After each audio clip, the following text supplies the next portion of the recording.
지난 18일 베트남 축구대표팀 기자회견에서 베트남의 한 기자가 박항서 감독에게 충격적인 질문을 던졌습니다. 연봉 삭감 하실 건가요? 라고 질문을 던졌는데요. 훈련을 앞두고 이뤄진 인터뷰에서 연봉 삭감에 대한 얘기가 나오니 감독으로서는 굉장히 화가 났을 겁니다. 이에 박항서 감독은 나는 이미 베트남 축구협회와 계약이 된 상태이며 만약 연봉 삭감이 필요하다면 베트남 축구협회와 재계약을 해야 한다. 이 문제를 공식적으로 제기한다면 내 에이전트가 계약을 다시 체결하기 위해 재협상을 할 수도 있다 라며 불편한 심기를 내비쳤습니다. 연봉 삭감 논란이 발생한 건 이번이 처음이 아닙니다. 올해 4월 베트남의 한 언론 매체에서 박항서 감독님 감봉하면 안 되나요? 라는 노골적인 제목의 기사를 공개했습니다. 이 같은 기사의 내용은 코로나로 인해 세계의 많은 팀들이 긴축에 돌입한 상황이며 박항서 감독도 자발적으로 삭감해야 한다고 주장했습니다. 보통 연봉 삭감 논란은 받은 임금만큼의 성과가 없을 경우 나타나는데요. 하지만 베트남에서 박항서 감독은 박항서 매직이라고 불릴 정도로 유례없는 업적으로 평가받고 있습니다.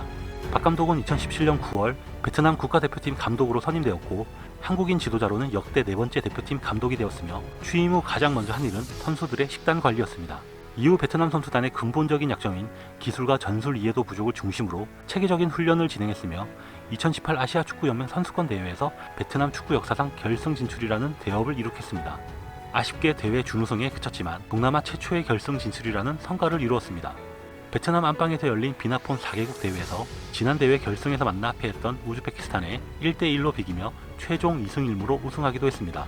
또한 2018 아시안게임에서 사상 첫 4강 진출, 2018 스즈키컵에서 무패 우승을 거뒀으며 이는 2008년 이후 10년 만에 우승한 것입니다.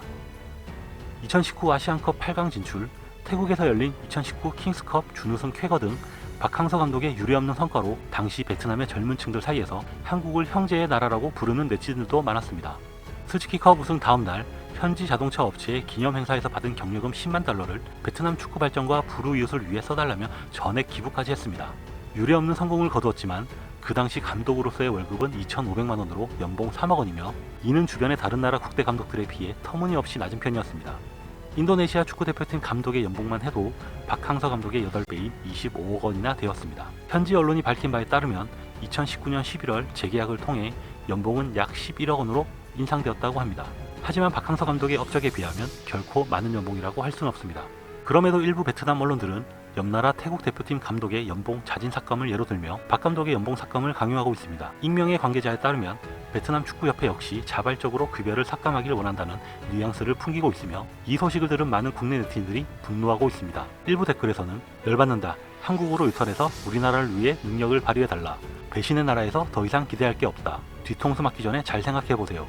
박수 받으며 떠났어야 했는데 박항서 감독님이 베트남과 어떻게 결별하는지 관심 갖고 지켜보겠다 라며 많은 네티즌들이 우려를 표하고 있습니다. 국내 누리꾼들 사이에서 이제는 혐한이라고 하면 일본 다음으로 베트남을 떠올리게 되었습니다. 동남아에서 한국의 가장 우호적이라고 생각했던 베트남이지만 최근 도를 넘은 혐한도 다수 발생하고 있습니다. 대표적으로 한국의 국기인 태극기를 코로나 바이러스 모양으로 합성해 조롱하는 사건이 있었습니다. 한국은 현재 눈부신 발전으로 인해 선진국으로 변모했지만 베트남은 한국보다 더 많은 인구와 자원을 가지고도 아직 개발도상국이라 한국에 대한 열등감을 가지고 있는지도 모르겠습니다.